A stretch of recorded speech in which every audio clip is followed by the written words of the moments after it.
Mami? Ay, Maylene, pasensya ka na, hindi na ako kumatok. Hindi po, okay lang po. Welcome naman po kayo sa kwarto ko eh.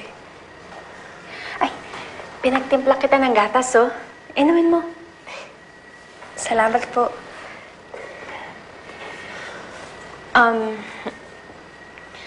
Okay lang bang dito ako matulog sa tabi mo? Oo naman. Miss na miss ko na nga po yun eh. Kahit bata po ako, naaalala ko pa rin po yung mga ginagawa natin noon. Bakit ka naiiyak?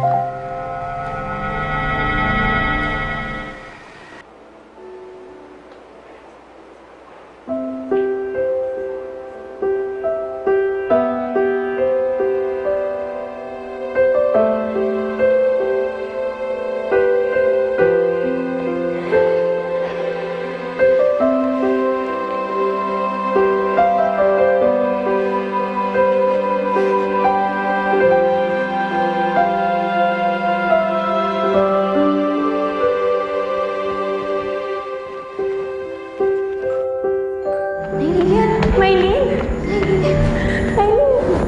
Anak!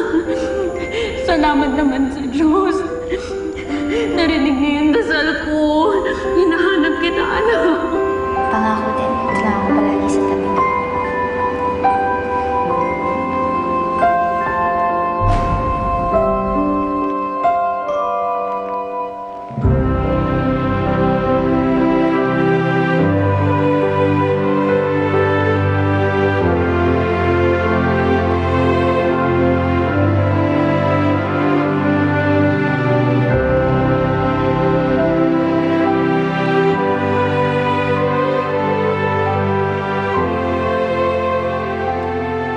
Masaya lang po ako kasi ngayon magkasama na ulit tayo. Ako rin naman eh. Masayang-masaya ako na magkasama na tayo ulit, anak.